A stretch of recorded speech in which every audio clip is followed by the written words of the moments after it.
Nachdem wir viele Probleme mit unserem Bus hatten, stecken wir seit 4 Wochen mitten im brasilianischen Regenwald fest. Wir wollen hier arbeiten, ein paar Videos schneiden. Doch jetzt ist auch noch unser Laptop kaputt. Worst case. Was macht man, wenn weit und breit keine Stadt ist? Wie löst man so ein Problem, wenn man mitten im Regenwald festsitzt? Es ist Neugier, die uns treibt, die Ferne, das Unbekannte. Die Freiheit, mit den Jahreszeiten zu reisen. Aktuell sind wir in Südamerika. Willst du mit uns einen ganzen Kontinent entdecken? Dann buch jetzt dein Ticket. Was kostet das? Nichts natürlich, ist gratis. Na dann, bin ich dabei.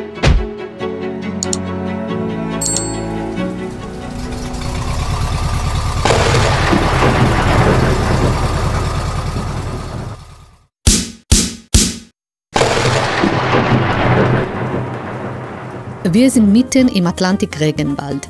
Dieser dichte Wald zieht sich vom Süden Brasiliens bis zum Amazonas an der Atlantikküste entlang. Und was macht es im Regenwald? Es regnet. Wenn man in die nächste Stadt möchte, dann muss man hin und zurück 150 Kilometer durch den Urwald fahren. Oder man hat ein Boot. Die Boote hier klingen wie Harley-Davidson und man kann schon von weitem hören, wenn der Nachbar nach Hause kommt. Abgesehen von den Booten hört man hier nur die Natur. Und wir können fast jeden Tag den Delfinen beim Jagen zuschauen.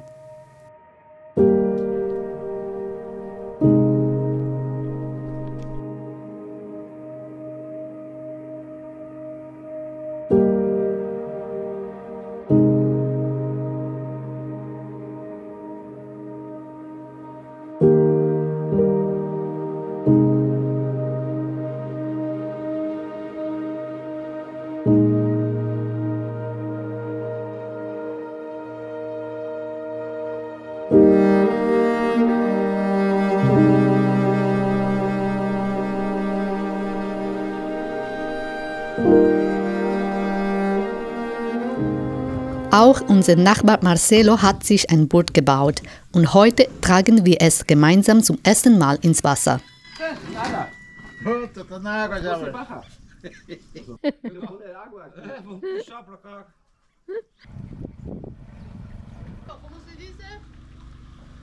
Bom dia, vete com Dio, vete com Dio. Vai com Dio.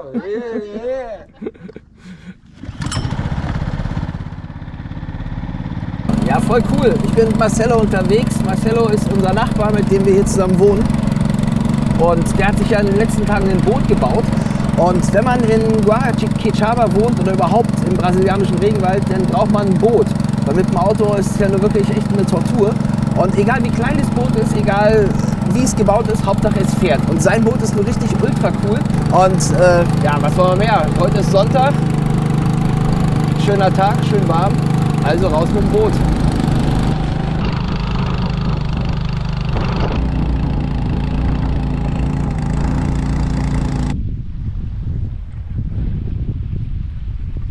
Tudo bem? Tudo ótimo, aqui é um ponto estratégico de abastecimento.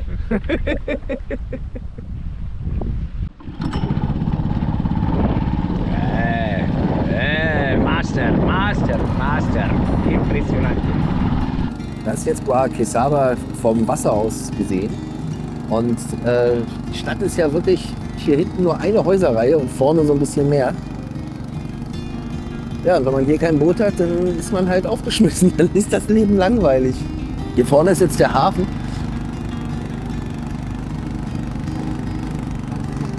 Guaraquexaba hat keinen Handyempfang. Wenn man das Haus verlassen hat, muss man sich entweder irgendwo im WLAN einwählen oder man ist einfach nicht mehr erreichbar.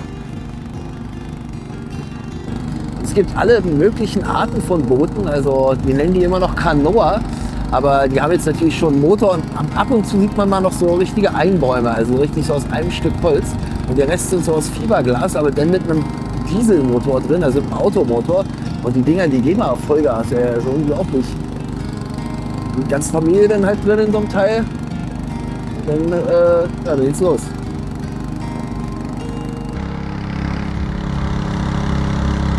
Ja, wie es denn so kommen muss, wir sind jetzt havariert. Motor funktioniert nicht mehr so richtig, aber jetzt kommt er wieder, jetzt kommt er doch wieder nicht. Ja, wir sind jetzt hier kurz vorm Ufer, die Felsen sind nah, der Motor streikt, Rette uns! Salvalos da vida!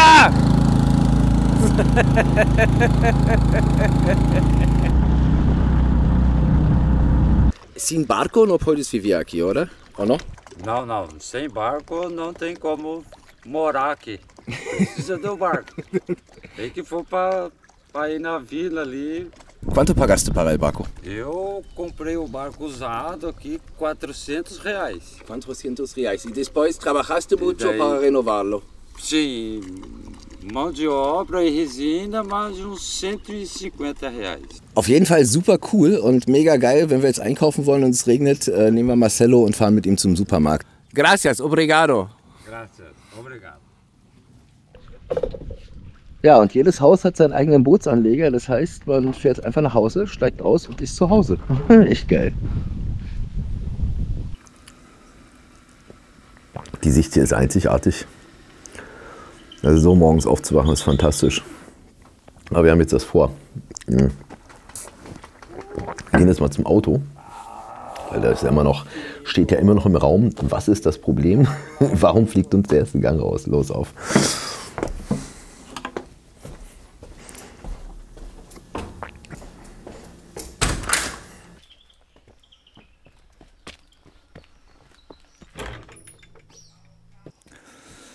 Ja, und dafür natürlich gleich wieder die Arbeitsbrille raus.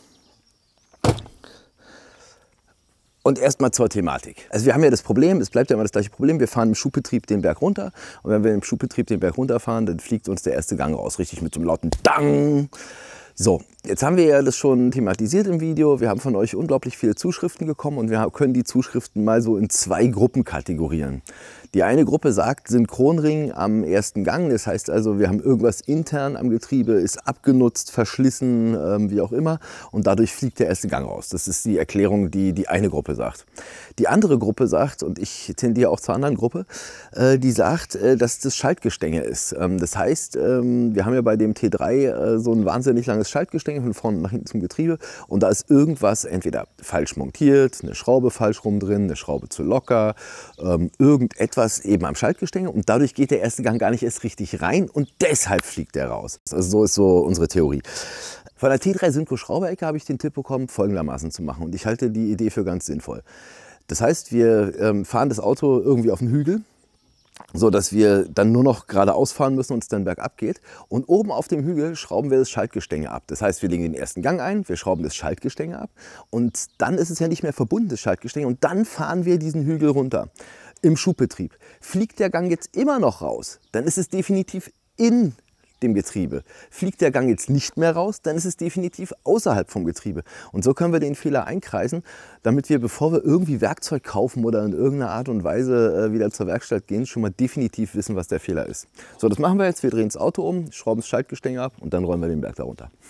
Ja, und wie es denn so ist, unsere schönen neuen Reifen, wir haben es ja mit den Straßenreifen wirklich 15.000 Kilometer durch Patagonien geschafft, ohne dass wir einmal einen Platten hatten. Jetzt haben wir Offroad-Reifen und jetzt ist natürlich auch gleich noch der Reifen im Arsch. Na gut, aber es geht noch, wir müssen den alle 4 Tage aufpumpen, dann kann man mit dem Ding noch fahren.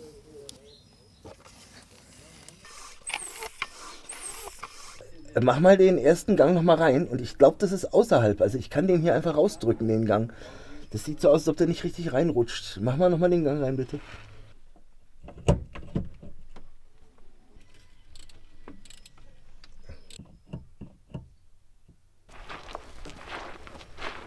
So, jetzt haben wir das Schaltgestänge herunter und jetzt müssen wir das Schaltgestänge festbinden mit dem Kabelbinder unten unterm Auto, damit es nicht auf den Boden schleift. Und dann versuchen wir jetzt mit dem Auto bergab zu fahren. Mal gucken, was passiert. So, jetzt bin ich aber mal gespannt, was dabei jetzt rauskommt. Also jetzt ist das Getriebe sozusagen ohne Schaltgestänge. Wenn uns jetzt einer entgegenkommt, sind wir gearscht. Komm rein, wir müssen fahren. Wir tengo solo en Prague, yo no puedo esperar.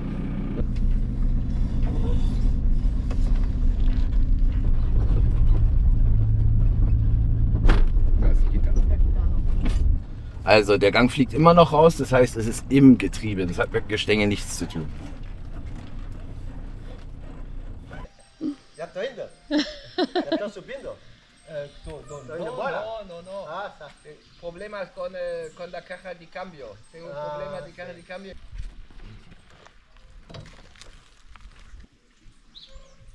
hab's gleich. So.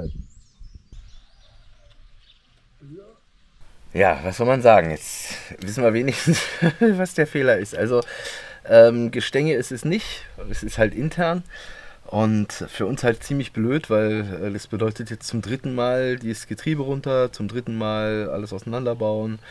Ja, und irgendwie da drin den Fehler suchen. Also dann kann es ja nur noch Synchronring sein oder irgendwas, was den Gang blockiert intern, keine Ahnung, müssen wir uns angucken. Auf jeden Fall werden wir dann wahrscheinlich nochmal nach Paraguay fahren und das Volker machen lassen und sein Team. Die haben es schließlich einmal gemacht. Ich möchte jetzt nicht zu einer neuen Werkstatt und nochmal alles auseinanderfriemeln. Ja, das ist der Plan. Also ganz so einfach, wie wir gedacht haben, ist es leider doch nicht. Aber wie immer mit Hermann. Wenn man in Guaraquechaba ist, muss man durch den Regenwald fahren. Bleibt einem gar nichts anderes übrig, weil hier drumherum ist nur Regenwald. Aber das ist auch geil, weil genau das wollen wir ja sehen. Wir haben uns jetzt hier einen Ort rausgesucht. Es sind 40 Kilometer hin, 40 Kilometer Dirt Road zurück. Und dort soll es dann eben im Wald einen richtig geilen Wasserfall geben, Tiere, ja, Nationalpark halt. So, da fahren wir jetzt hin, haben noch 5 Kilometer vor uns und sind gespannt, was wir da entdecken.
Ja, das ist so cool und beeindruckend. Das ist wie so ein botanischer Garten. Also der ganze Weg hierher ist gesäumt von Bananen. Ach, wie soll ich das beschreiben? Also eine Pflanze nach der anderen. Du kannst da nicht durchgucken. Das ist ein absolutes Dickicht. Und dann kommt man irgendwann hier zu dem Wasserfall. Und man muss sich mal vorstellen, im Gegensatz zu den Iguazu-Wasserfällen, der ist höher als die Iguazu-Wasserfälle. Das sind 100 Meter. Aber da der so klein ist, ist er ja nicht beeindruckend. Wenn ich mir jetzt, also nicht beeindruckend, der ist wunderschön. Aber halt, wenn man vorher an diesen Riesenwasserfällen war, dann haut einen das nicht so aus den Socken.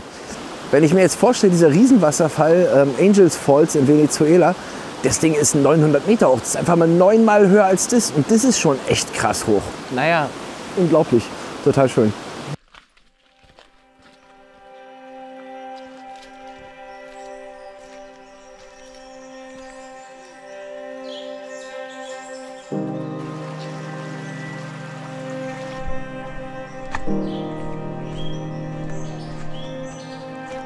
Zum Glück scheint nicht die Sonne. Also wenn jetzt doch die Sonne scheinen würde, das ist richtig heiß. Also es ist halt feucht. Es ist alles total klebrig.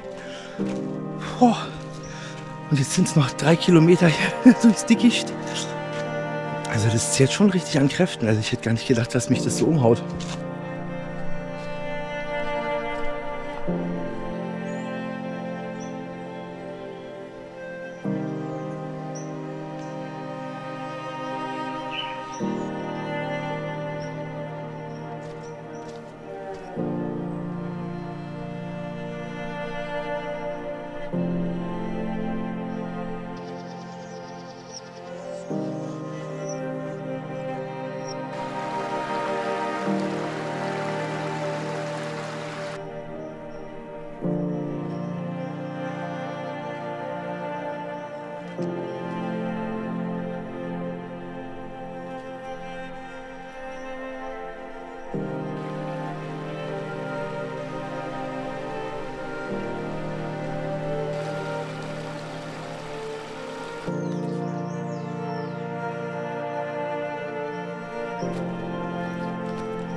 Morgen, ihr Lieben.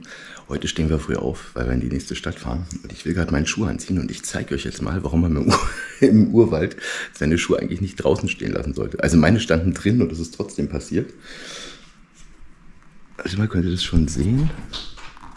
Achtung, ich zeige es euch. Da!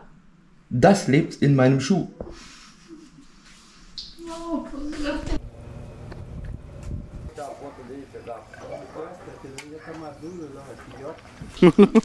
Opa, Opa, Opa. Also, Opa means Buenos Dias. genau, Opa heißt hier Hallo. Und Opa. Und ja, wir gehen jetzt zum Hafen, weil wenn man hier in Brasilien, in Guaraquechaba irgendwas einkaufen möchte, dann muss man mit dem Boot fahren. Wir haben zwar hier in dem Dorf einen Supermarkt und auch so eine kleine Ferreteria, aber wir brauchen ja für unseren Laptop diesen Speicherstick, diesen RAM. Und den haben wir jetzt bestellt in wie heißt die Stadt? Paranaguá. Paranaguá. Ja. Und Paranaguá ist auf dem anderen Ende der Bucht sozusagen gelegen. Und dort fahren wir jetzt mit dem Boot hin. Und es ist hier völlig normal. Also wenn man jetzt irgendwas Wichtiges braucht oder zum Amt muss oder irgendwas erledigen muss, dann gibt es da eine Fähre, die fährt dort, aber die braucht 2 Stunden. Und unser Nachbar, der ist Fischer und der hat ein richtig schnelles Boot. Und mit dem fahren wir jetzt darüber und das soll wohl nur 1 Stunde dauern. Ja, da sind wir sehr gespannt. Ja. Aber da gerade Ebbe, Ebbe ist, guck mal hier, da ist gerade kein Wasser hier vorne. Ja. Müssen wir zum Hafen laufen, weil der kann nicht bei uns anlegen. Wir könnten ja sonst direkt von uns zu Hause fahren, aber geht halt heute nicht. So, ich freue mich auch. Auch die Kinder fahren hier mit dem Boot zur Schule.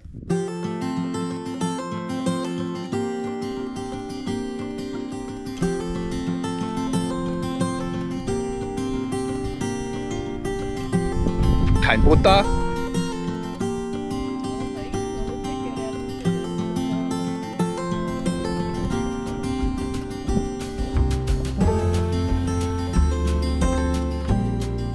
Jetzt war gestern echt 30 Grad, also richtig schweineheiß. Also wir sind fast zerflossen auf der Terrasse.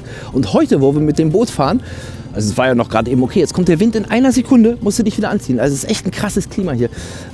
Also du hast überhaupt keine Konstanz. Das kann wirklich morgens bewölkt sein, feucht regnen, zack, bumm, und am Nachmittag sind dann 32 Grad und du gehst ein. Also echt wirklich total schräg.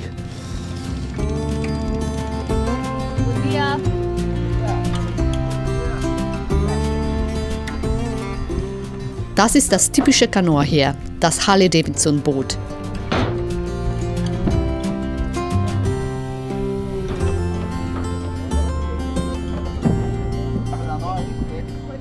Auch die Politiker nehmen hier das Boot, um die Menschen vor der Wahl zu besuchen.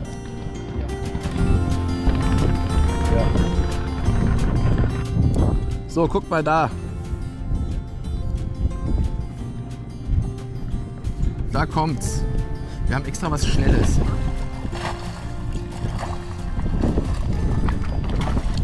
Buen dia! Bom dia! Subimos? ¿Todo bien? Perfecto. ¿Todo ahí? Du primero. Ups, danke. Muy bien. ¿Vamos ahí? Los dos aquí. Bien y así. Vengo, estoy. Hola, Jefe. Vamos a Paranaguá. Ich weiß gar nicht, ob ihr mich hören könnt. Der Wind ist unglaublich. Und das Boot ist richtig schnell. Also wir hüpfen hier übers Wasser. Und so sind es jetzt echt nur 50 Minuten. Jedes andere Boot 2 Stunden, ne? Ja. Also die anderen Boote brauchen 2 Stunden und wir überholen die jetzt einfach mal alle. Naja, Rettungswesten brauchen wir keine. Er ist Profi, er ist der Bootsbauer. Ja, total geil. Was ein Abenteuer, ey.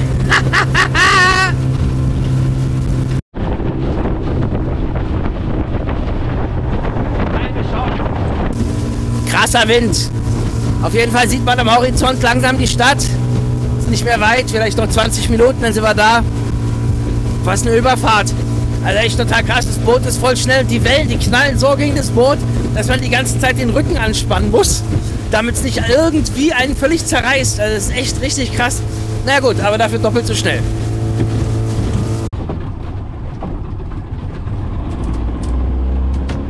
Hier in der Bucht ist das Wasser bei Ebbe sehr flach. Auch erfahrene Fischer wie Yanguinho fahren hier immer mal wieder auf eine Sandbank.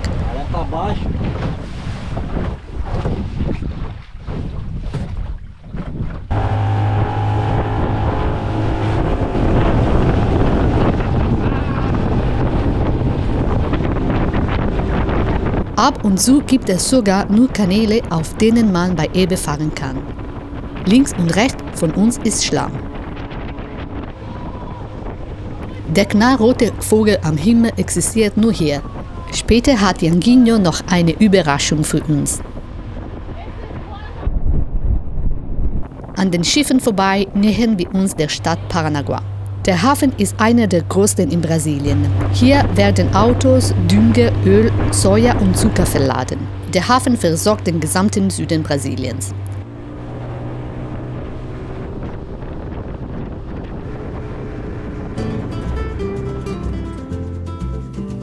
Auf dem Weg zur Altstadt fahren wir an unseren ersten Mangrovenwäldern vorbei. Jetzt bei Ebbe kann man die Wurzeln sehr gut sehen.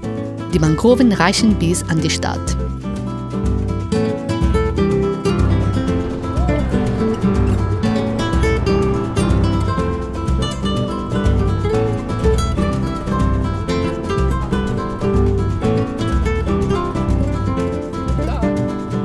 Meu coração quer cantar feliz, sorrir, dançar e viver essa vida de aprendiz.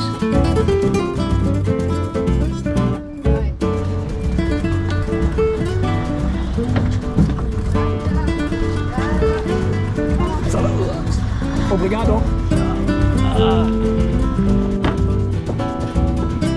So, vamos a descubrir Paranaguá. Das war ja ein heißer Ritt. Auf jeden Fall sind wir da. Und Paranaguá sieht schon auf den ersten Blick so richtig schön brasilianisch aus. Brasilianisch, ne? Brasilianisch. Aus wie in Brasilien. Lassen wir es mal so stehen. Es sieht aus wie in Brasilien. Total farbenfroh, wunderschön. Also wir sind total froh, dass wir diesen Abstecher hierher gemacht haben, weil es einfach anders ist als alle anderen Länder in Südamerika bisher. So, und jetzt laden wir erstmal das Handy auf und dann suchen wir uns den Computershop, wo es unseren RAM gibt, der uns dann nach vorne schießt, damit wir endlich wieder für euch schöne Videos produzieren können. Hier.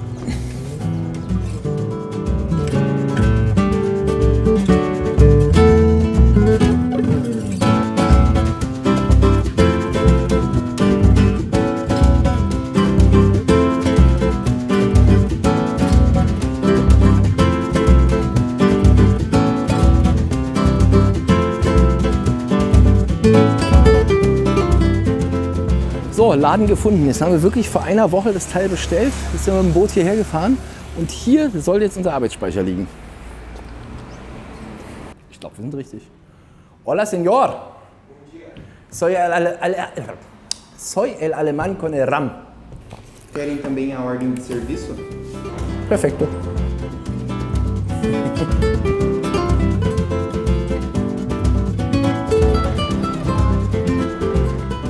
Hier sehen wir einen brasilianischen T2 im Dienste Gottes.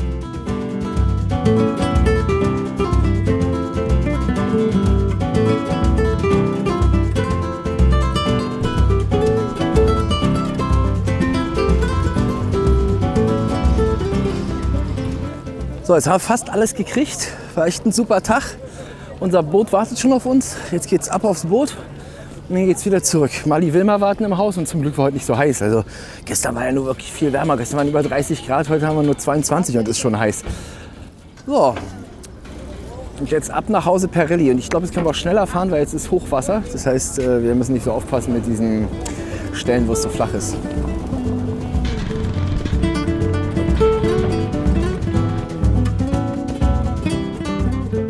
Aus allen Dörfern in der Region kommen die Menschen hierher. Sie decken sich mit großen Mengen Lebensmitteln und anderen Dingen ein.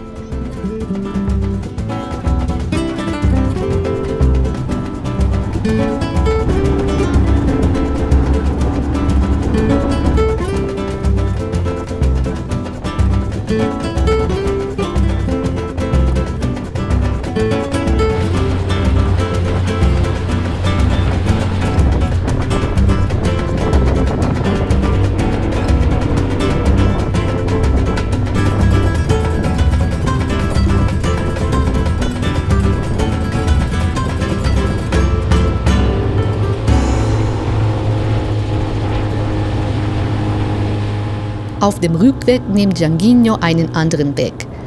Diesmal fährt er direkt durch die Mangroven. Er möchte uns etwas zeigen.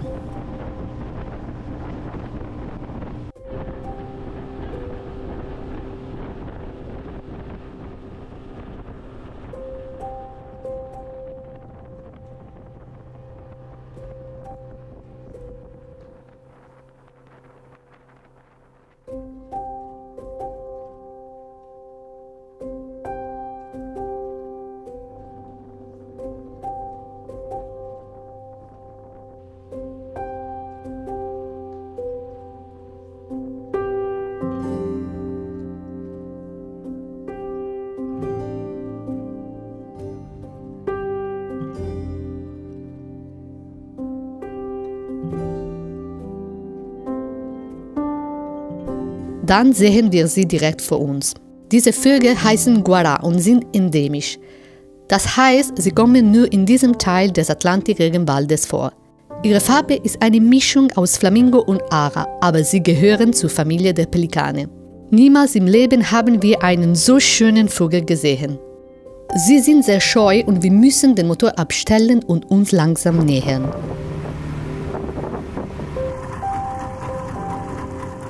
Die wunderschöne Farbe kommt von den Schalentieren, die Guarás fressen. Wenn Ebbe ist, picken sie aus dem Matsch.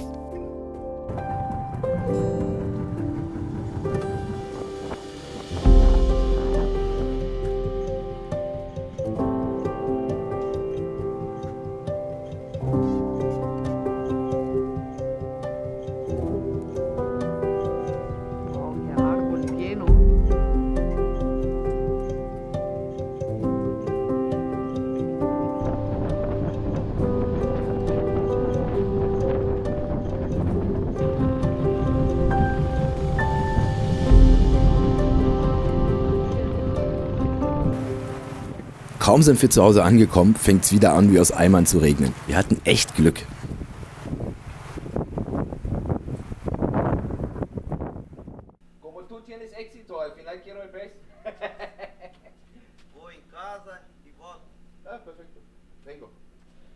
Am nächsten Tag holt uns Gianghino wieder ab. Er will uns zeigen, wie er hier Krebse fängt.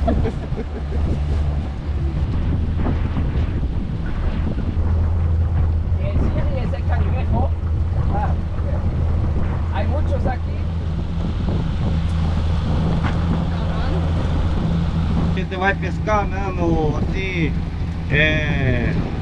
para pescar, soltar essa aqui, 50 gaiolas.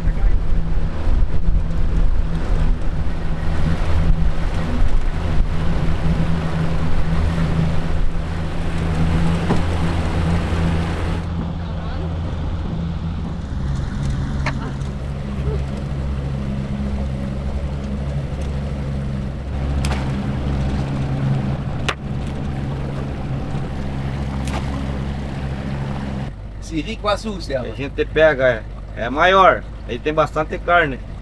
Okay, É bem grandão, Wow. tá mais dentro do rio. No, vale. And,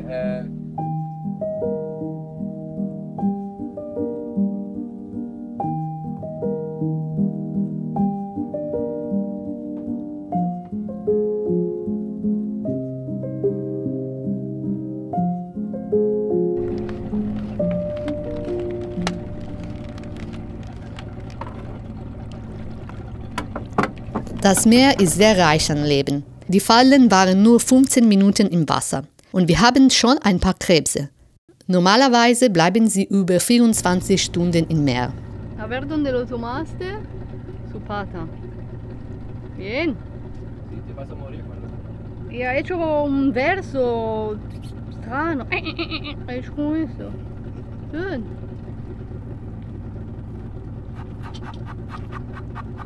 Rúvido total. ¿Tú lo comes? Sí. ¿Sí?